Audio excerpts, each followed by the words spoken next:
Vous retrouverez Eric de Ritmaten tout à l'heure dans l'émission de Nelly Denac. Pour l'heure, Midi News, je vous présente nos invités. D'autres vont nous rejoindre. Nous sommes avec Maître Sophie Obadia. Bonjour. Bonjour. Comment allez-vous? Très bien, et vous? Très bien.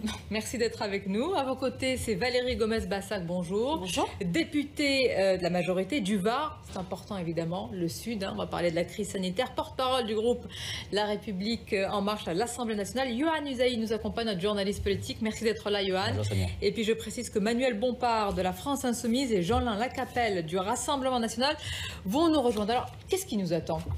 Que va dire Olivier Véran ce soir à 18 h à suivre en direct sur CNews? Chaque semaine, c'est est-ce qu'on peut l'appeler ainsi, un feuilleton que celui des mesures, des annonces restrictives. Qu'est-ce que vous en attendez? Est-ce qu'il faut attendre ce soir, Yohann, du concret, du bon sens, de la pédagogie aussi?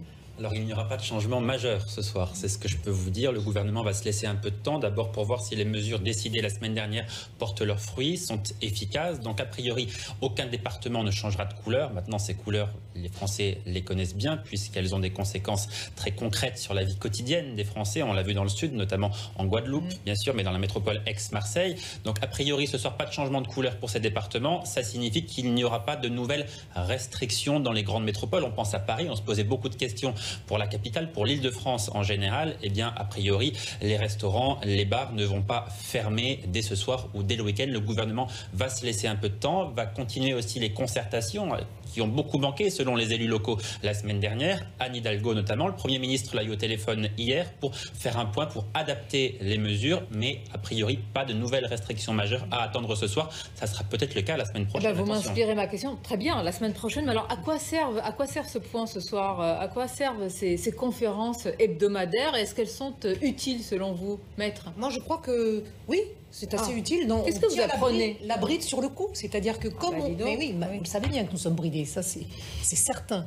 Mais comme il faut essayer d'avancer sans ressentir ce bridage de façon trop violente, je pense que des points d'information réguliers sont de nature à nous permettre de patienter dans le calme. Et vous, quand vous regardez ces points hebdomadaires, ces conférences de presse, vous comprenez, il y a la pédagogie, il y a le bon sens. Vous vous dites, tiens, voilà, je comprends par rapport à la semaine dernière ce qui s'est passé. Oui, je sais que ça vous paraît curieux. Non, mais vous êtes forte. Mais non, c'est pas fort. Depuis le début, il me semble que les gestes barrières ont été parfaitement expliqués, au départ du moins. Et après, puisque nous sommes tous français et gaulois, nous avons débattu dans tous les sens et cherché les exceptions des exceptions. Nous sommes de grands juristes. Vous allez me dire que le gaulois est réfractaire? Pas réfractaire, il est disputeur, il aime analyser. Et à la fin, on a un peu perdu son latin. Et je pense qu'effectivement, si on peut régulièrement revenir à des informations simples, et j'espère qu'Olivier Véran saura le faire, c'est pas si mal. C'est pas si mal. Voilà, moi je n'ai aucune notion de ce qu'il faut faire. Je suis Madame Lambda. Mais c'est pour ça qu'on vous interroge. C'est très important, l'avis des citoyens, des responsables politiques. Et d'ailleurs, j'accueille Manuel Bompard. Merci d'être avec nous. Bonjour à vous, qui est député européen La France Insoumise. Valérie Gomez-Bassac, vous êtes intéressée à double titre. Évidemment, vous faites partie de la majorité, mais aussi vous êtes député du Var, évidemment. C'est une zone particulière. Qu'est-ce que vous attendez en fonction d'ailleurs de ce que vous savez des indicateurs de votre région ce soir? C'est sûr que nous n'avons pas le même seuil de gravité que sur Marseille, mais nous faisons très attention parce que c'est vrai qu'il commence à y avoir une saturation au niveau des hôpitaux. Et on a un risque aussi de devoir déprogrammer des opérations. Il y a toute cette problématique-là également, donc qui est d'actualité malheureusement sur Marseille.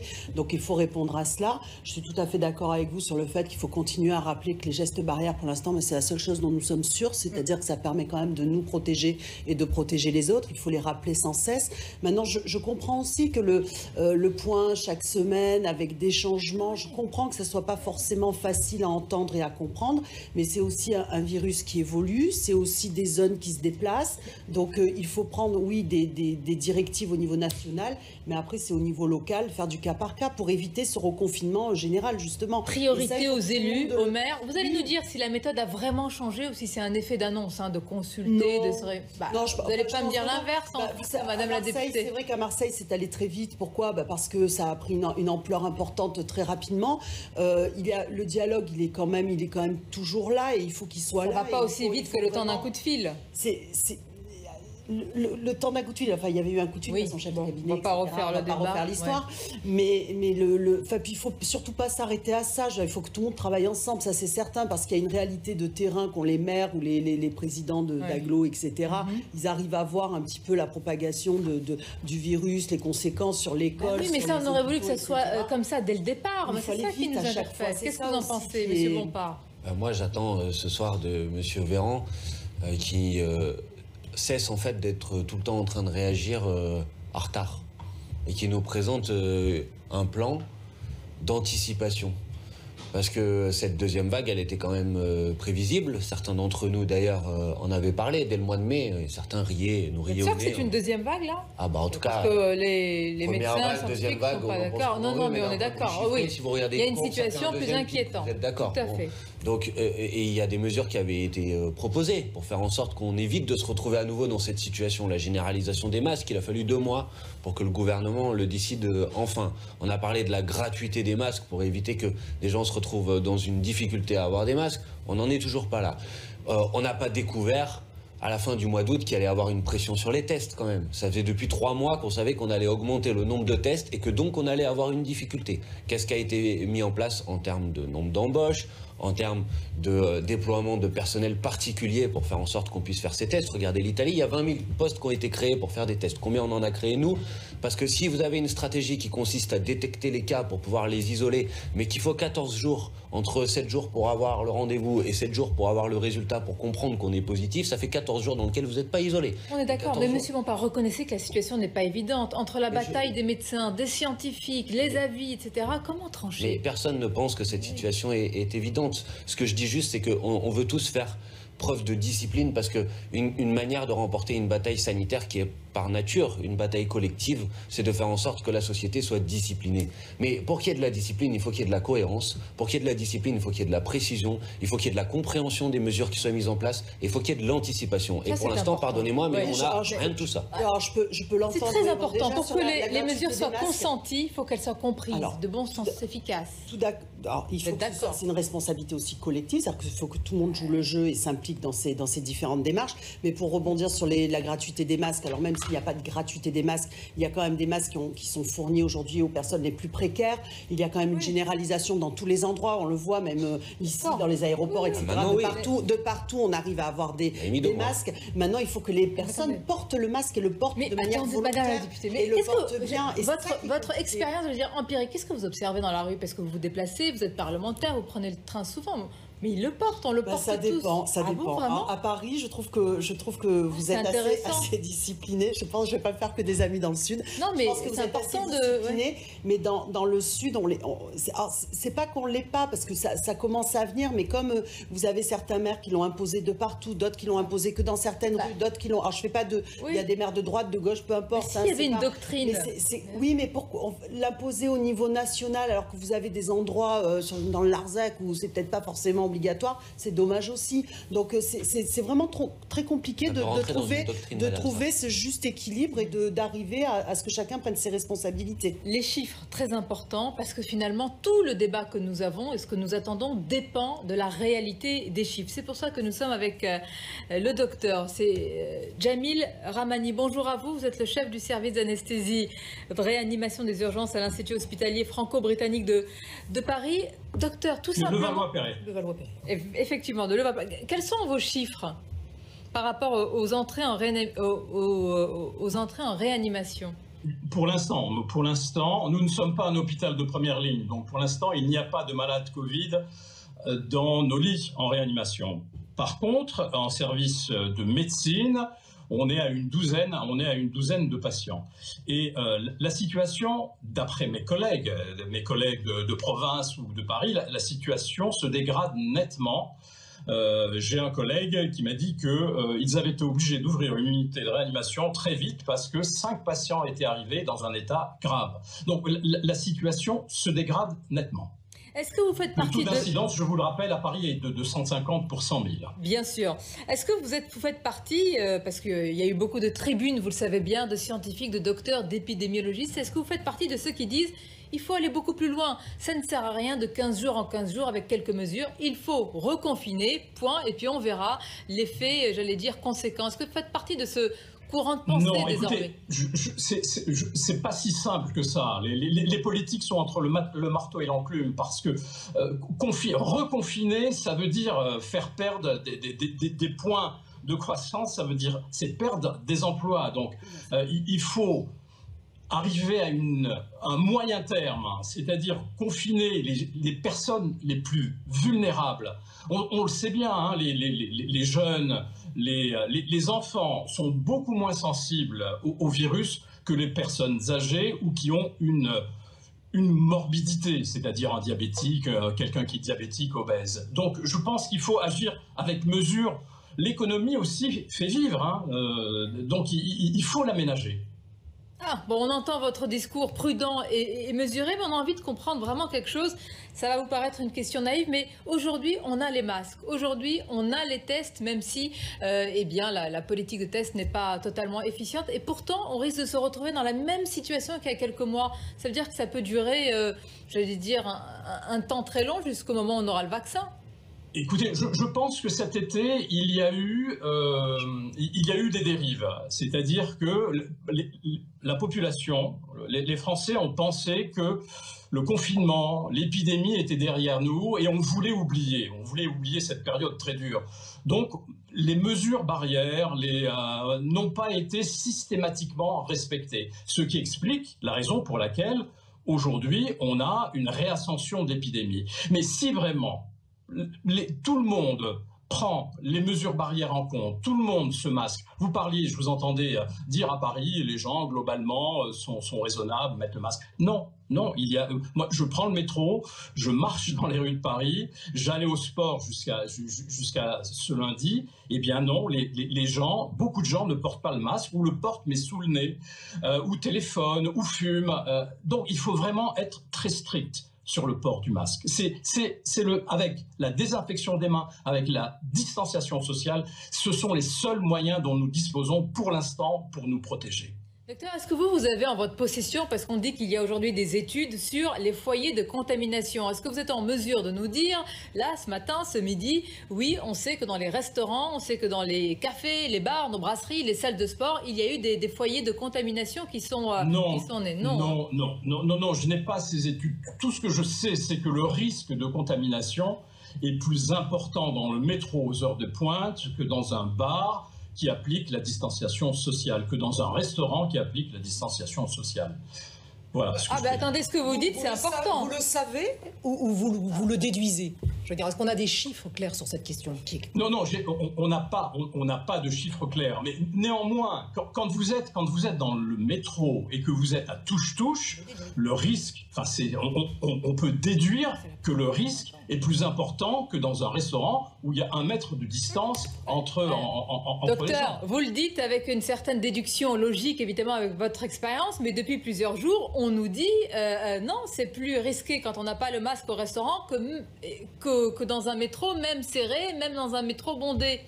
Avec le masque. Mais c'est sûr qu'il y a une étude, vous savez, on cite très souvent cette étude en Chine où une dame dans un restaurant a contaminé tout le monde parce on était en milieu clos et il y avait l'air conditionné. Donc, non, mais c'est sûr que dans un milieu clos, il y a un risque. Mais ce que je dis, c'est que entre un milieu clos avec distanciation sociale et un milieu clos où les gens sont à touche-touche, est-ce que moi je me pose une question depuis longtemps, puisque je suis avocate et que donc je dois parler. Oui. Est-ce que c'est pas simplement le fait de parler ou pas? C'est-à-dire d'être au restaurant et de converser avec des personnes dans un lieu clos, alors que dans le métro, malheureusement, il n'y a que des zombies, personne ne se parle plus. Est-ce que véritablement, c'est pas le fait de discuter, de postillonner qui pose une difficulté? Tout à fait, tout à fait. Et alors, c'est le fait de projeter des gouttelettes à votre vis-à-vis, c'est la raison pour laquelle on vous dit, quand vous allez au restaurant, faites-le allez au restaurant en famille, pas plus de 10 personnes dans les lieux clos, pas plus de réunions de 10 personnes. Voilà, c'est pour cette raison-là. Mais vous savez, il faut avoir une position à la fois médicale et puis d'homme dans la ville. Les restaurants, les bars, ce sont le sel de la vie. ce sont les raisons pour lesquelles la vie vaut d'être vécue. Et les gens les plus vulnérables, ce sont les personnes au-delà de 60 ans et les personnes qui ont une tare. Donc, ces personnes-là on doit absolument les protéger. Enfin, par tare, j'entends... Oui. Docteur Ramani, vraiment, oui, hyper tendu, bien sûr. etc. Je voudrais vraiment vous remercier parce que de l'avis de tout notre plateau, vous avez un discours équilibré et on saisit là ce que vous nous dites, c'est à la fois la logique, l'intuition, de l'expérience, du bon sens, mais aussi vous tenez compte, j'allais dire, d'une vie sociale, d'une vie économique.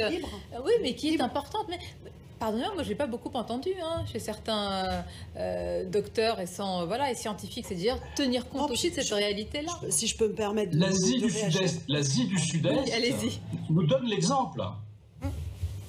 Ben oui. Mais vous avez entièrement raison, il y a des pays vers lesquels il faut se retourner et tirer des leçons et des premières expériences. Oui. J'ai beaucoup aimé votre présentation parce qu'il est vrai qu'il faut trouver un juste équilibre et vous l'avez dit aussi en parlant des politiques d'ailleurs, c'est-à-dire que le métro, c'est sûr que tout le monde est collé, il y a une proximité, mais on ne se parle pas, donc il n'y a pas cette circulation, enfin je reprends ce qui vient d'être dit. Dans les restaurants, il est vrai qu'on se parle, mais il y a quand même plus d'espace et puis ça fait partie de la vie, on ne peut pas arrêter à nouveau toute vie sociale. Alors, cette proximité, cette distanciation dans les bars est peut-être plus difficile à tenir aussi. Tout le monde peut le comprendre. Donc c'est dans les salles de sport, on change de machine, d'appareil, c'est plus compliqué également. Mais je trouve que vous avez vraiment un discours qui rassure et vous devriez faire plus de plateaux, monsieur. Ça c'est un bon conseil. Mais le docteur est occupé, donc voilà, il ne faut pas abuser de son temps. Voilà. Et c'est peut-être, on ne l'a pas vu parce qu'il est aussi très occupé dans son service. Docteur, je vous demande encore quelques minutes. Écoutez, Yohann Usaï. C'est là que la responsabilité individuelle est importante et je trouve qu'on n'en parle pas suffisamment. On peut prendre l'exemple de l'Asie du Sud-Est, mais plus proche de chez nous, l'Italie. Est-ce qu'on peut se demander aussi pourquoi aujourd'hui... Vous avez vu l'été, quelles mesures ils ont eu? Ils ont eu parce qu'ils ont eu peur. Ils ont eu très peur. Dans chaque famille italienne, il y a eu quasiment... En Italie, c'est la peur. Parce qu'ils ont pris conscience de la gravité de la situation et ils ont certainement eu peur à un moment de voir leur pays basculer dans quelque chose de bien plus grave encore. Heureusement, en France, on n'a pas connu ça. Mais je trouve que individuellement, très peu de Français pour l'instant ont pris conscience qu'ils pouvaient personnellement faire reculer l'épidémie en agissant de manière convenable. Le gouvernement peut faire beaucoup, bien sûr, heureusement, c'est aussi le gouvernement qui a la clé de la solution. Mais le gouvernement pourra faire tout ce qu'il veut. Si les Français ne respectent pas les mesures, on ne s'en sortira pas. Mais attention à la culpabilisation permanente, même si la responsabilisation... C'est une réalité. Voilà, qu'est-ce que j'ai dit? Je suis attaquée, j'ai dit, qu'est-ce qui se passe? Monsieur Bompard va me défendre. J'allais vous défendre. Ça m'arrive pas souvent de la part... Vous ne pouvez pas dire aux Français, agissez comme vous voulez. C'est un clin d'œil. Attendez, on écoute monsieur Bompard. Non, mais c'était juste pour vous dire que, bon, très bien, il y a une responsabilité individuelle et donc il y a des sanctions quand on ne respecte pas les règles et on essaye de faire en sorte que les gens les respectent. Très bien. Mais moi, ce discours qui consiste à dire le problème, c'est que les gens ne respectent pas les règles, c'est aussi une manière de ne pas interroger la stratégie qui a été mise en place dans notre pays. On fait les deux, monsieur. D'accord, moi je vais insister sur la deuxième si vous permettez, parce que quand vous comparez avec l'Italie, par exemple, il y a une stratégie qui a été mise en place. Par exemple, on a embauché, je disais tout à l'heure, 20 000 personnes pour faire des tests. On a embauché 20 000 enseignants pour diminuer la taille des classes, pour faire en sorte que ce ne soient pas des gens qui soient bondés à 35 ou à 40 dans des locaux confinés. Vous parliez de l'Asie du Sud-Est tout à l'heure. Vous savez, le Vietnam, qui a quand même une grande frontière avec la Chine, il n'a jamais confiné totalement, mais parce qu'il y avait une vraie stratégie où d'abord on avait des dispositifs de tests qui permettaient d'avoir immédiatement le résultat, et quand on avait identifié une personne dans un pâté d'immeuble, on bloquait l'immeuble, on testait tous les gens qui étaient dans l'immeuble et on regardait s'ils pouvaient sortir ou pas. Moi, je suis d'accord aussi avec M. Bompard, mais on n'a pas à s'appliquer. Mais vous pouvez le faire, pardon monsieur, que si vous avez une culture d'un peuple qui accepte la contrainte. Mais attendez, mais les Français, ils l'ont accepté, le confinement, ils sont tout à fait prêts à l'accepter. Oui, mais après, moi, je ne sais pas, ce déterminisme-là culturel, de dire on est comme ça, je ne sais pas qu'est-ce qu'il faut en penser. Il y avait sans doute des réflexes plus importants en Asie du Sud-Est parce qu'ils avaient déjà été confrontés à des épidémies. Je ne veux pas le contester. Mais néanmoins, il y avait en France une capacité de discipline. C'est important. La question qui est posée, c'est quelle est la stratégie? Pour l'instant, il y a... On va marquer une pause. En Italie, n'étaient pas les mêmes. Ils ont connu des moments... Bien sûr qu'il faut embaucher, mais il faut aussi trouver les personnes. Très important. On va continuer à en parler. Et la méthode, c'est essentiel. Il faut discuter, se concerter, mais vraiment, les maires, ils sont quand même en capacité de savoir ce qui se passe dans leur ville. Ils sont reçus en ce moment à Matignon. On va marquer une pause et en parler. Et c'est le maire, je vais vous dire tout de suite qu'on va écouter de Lyon. Monsieur Doucet, à tout de suite.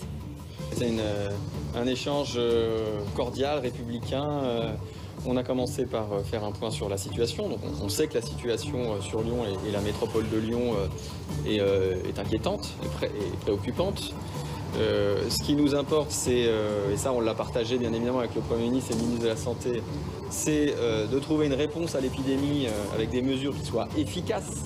Donc en tirant les leçons sur des mesures passées qui ont été prises et en adaptant éventuellement. Donc là-dessus, sur ces grands principes, nous sommes d'accord.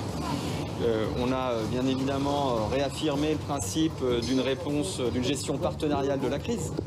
On travaille depuis le début de cette crise en très bonne collaboration avec l'ARS, avec la préfecture, avec bien sûr les HCL à Lyon. Donc voilà, on est toujours d'accord.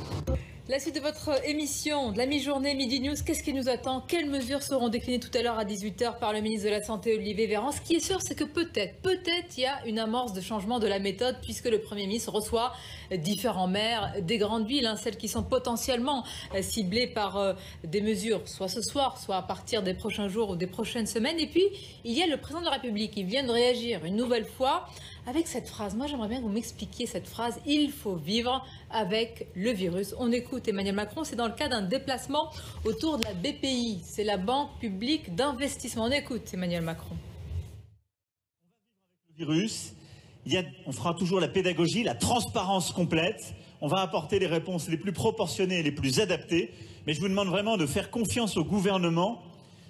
Quand le gouvernement prend une décision dans cette crise sanitaire, c'est qu'il juge qu'elle est adaptée au regard des informations qu'il a et il les partage. Je vous demande de me faire confiance. On accueille Jean-Lin Lacapelle, bonjour à vous. Bonjour. Merci d'être avec nous, député européen, Rassemblement national. Allez-y, prenez la parole. Il faut faire confiance. Le gouvernement a, c'est vrai, quand même les chiffres, les statistiques, le tableau de bord de la crise sanitaire. Qu'est-ce que ça vous inspire, ce commentaire? Je sais pas, j'ai l'impression qu'il est dans la méthode Coué, parce que ça fait quand même quelques temps maintenant que on sent la population française en rupture de confiance avec le gouvernement, puisque depuis le départ de la gestion de cette crise, on sent beaucoup d'improvisation, beaucoup d'amateurisme, et on sent aussi beaucoup d'incohérences dans les décisions qui ont été prises, et parfois très contradictoires. Donc je ne vais pas réécrire l'histoire, vous en avez peut-être déjà parlé, mais en effet, entre l'histoire des masques au départ, on nous disait que le masque ne servait à rien pour cacher une pénurie, entre l'histoire des tests, on nous disait ça ne sert à rien de tester. Ouais. On a replanté tout ça, tous ces diagnostics. Mais le décor, donc aujourd'hui on a du mal exactement à oui, mais est-ce que vous êtes d'accord? Il faut vivre quand même avec le virus, il faut vivre, je ne sais pas... Est-ce que...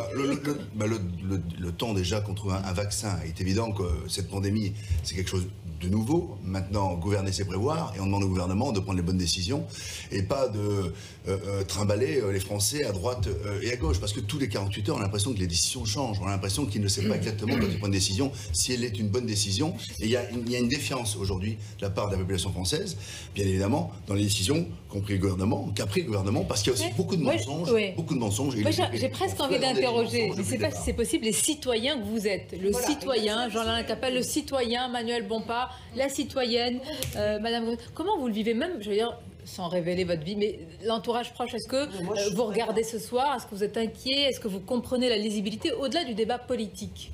Non, mais ça m'intéresse d'avoir l'opposition.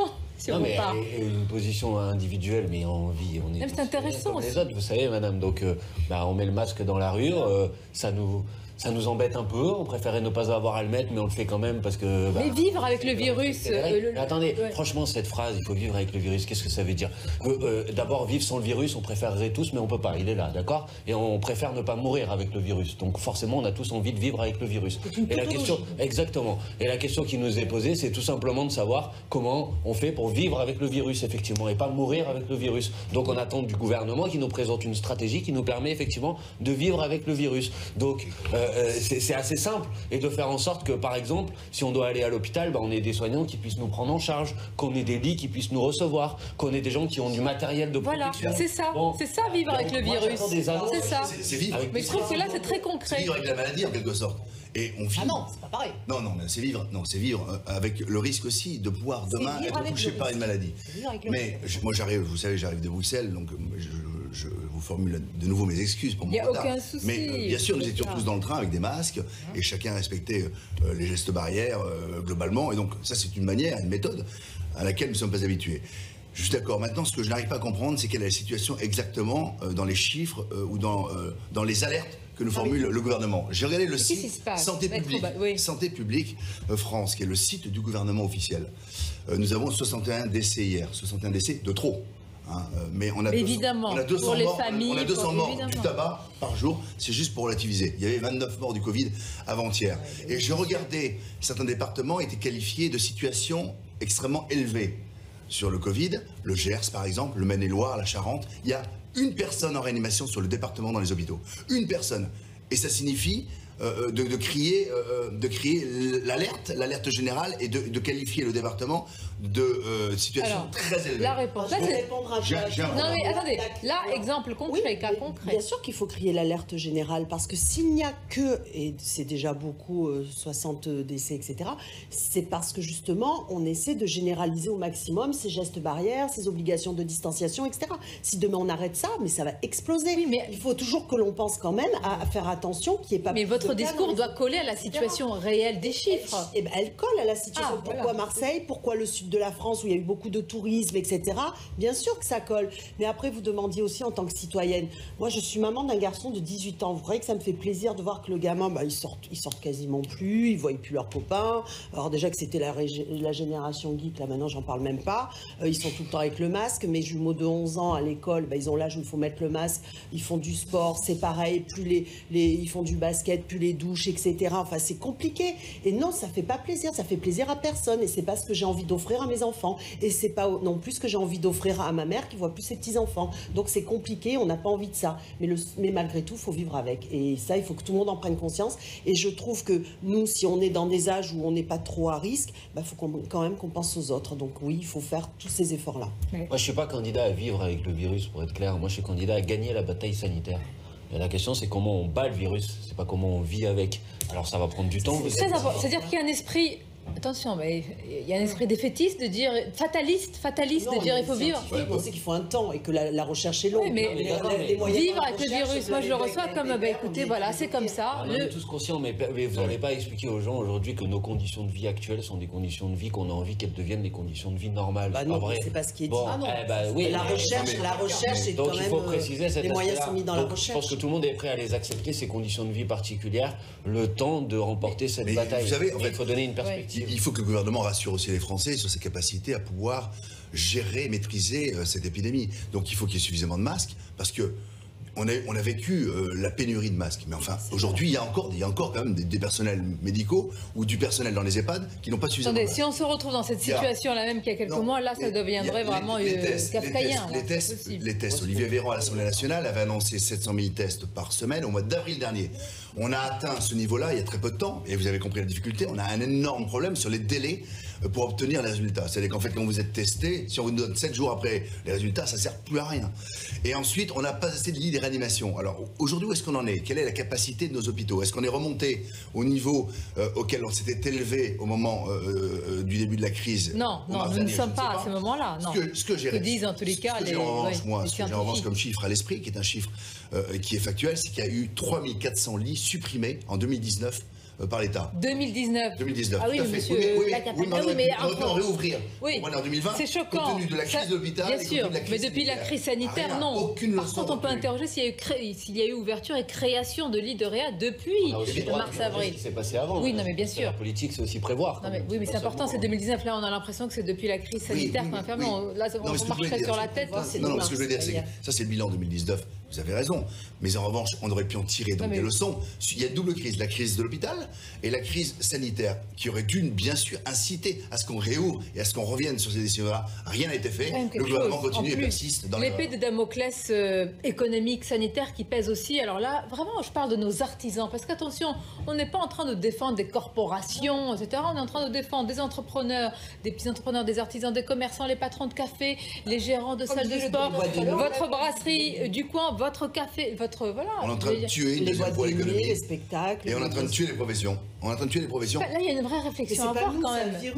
Il faut pas attendez. De dire, on fait tout pour aider comme... Mais pourquoi ils se sentent punis, Madame la députée, ils se sentent punis, il faut être sûr. Aider l'économie. Les boucs émissaires vont être les restaurants et les bars. On sent que ça va s'aggraver ce soir. Enfin, c'est les rumeurs qui circulent. Attendons de voir. Attendons de voir. Cependant, tout de même, les décisions qui ont été prises il y a quelques jours sont déjà très difficiles pour elles. Les professions sont en train de mettre la clé sous la porte parce qu'on sait que les conséquences de cette crise et de ce confinement, c'est maintenant qu'elles arrivent, les conséquences économiques pour ces petites entreprises ou ces restaurateurs.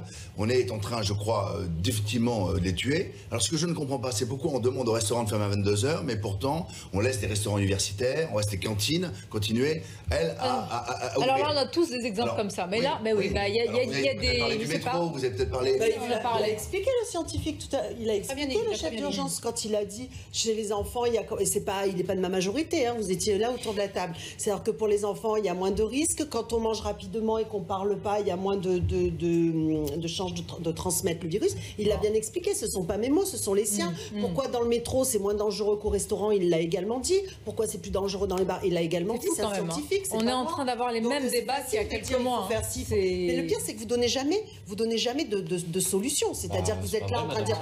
Non, mais... D'abord, ils n'ont pas tous les indicateurs. Et puis, ils ne font pas partie de la majorité, c'est clair. Mais en attendant, je veux dire, nous, on essaie de les trouver, de les adapter, surtout au fur et à mesure de la circulation du virus. Et c'est pas évident. Et je vous dis, je suis dans le sud, donc je le vois. Vous croyez que ça me crève pas le cœur, moi, de voir les restaurateurs en train de galérer? Alors, bien sûr, il faut les aider, les charges, les fonds de solidarité, etc. Il faut arriver à les aider. Mais moi, je me sens pas de prendre la responsabilité de dire tout le monde reste ouvert. Non, madame, c'est ce qu'on vous dit. Vous avez entendu cette petite musique. Certains disent attention à la gilet jaunisation d'une partie de notre tissu économique. C'est-à-dire que vous êtes en train... mais attention à ne pas leur faire croire qu'ils sont punis parce que d'autres ont relâché un petit peu leur comportement il y a quelques mois. Donc vous voyez ce ressentiment qui va revenir. Là où il faut être sévère, c'est toutes les soirées illégales. Enfin, il faut arrêter. À qui vous le dites? Il faut arrêter, il faut saisir la préfecture. Maître, vous me dites oui, non, mais vous n'y étiez pas quand même. Non. Ah bon. Les rêves partis, il fallait agir, il fallait que les préfets aient les bonnes consignes. Moi, je veux pas créer de la polémique. Je veux pas créer de la polémique sur la polémique, mais quand même les grandes manifestations interdites, notamment de clandestins, qu'on a laissé à Paris se développer. Très sincèrement, est-ce que ça c'est normal? Les Français ne comprennent pas pourquoi il y a quelles que soient les manifestations, quels que soient les rassemblements. Pas de dire sur ça. Moi j'ai une position très simple. Je ne sais pas, parce que je vous dis, on peut découper en 10, en 20, en 30. C'est une bataille, vous avez dit qu'il faut gagner contre le virus. Donc, si on veut un peu avancer, c'est certainement pas en regardant dans le rétroviseur, en passant notre temps à dire, et j'étais la première à le dire, on n'a pas eu les masques, bon, on a raté cette étape, très bien, dont acte. Si on continue à expliquer aux catégories, aux sous-catégories, qu'elles sont victimes, qu'elles sont moins bien traitées, qu'on fasse ce que moi j'appelle l'égalitarisme, le mauvais égalitarisme à la française, on ne s'en sortira pas et cette bataille, on ne la gagnera pas. Donc, à mon sens, mais c'est bête ce que je vais dire, c'est primaire. Ce sont il nous faut du primaire pour comprendre, c'est très important. Éloge du primaire. On devrait écrire un livre, éloge du primaire. Puisqu'on ne parle que de santé et de corporel, c'est primaire. Ça vous fait... Des mesures hygiénistes de base, se laver les mains, mettre un masque, la distance.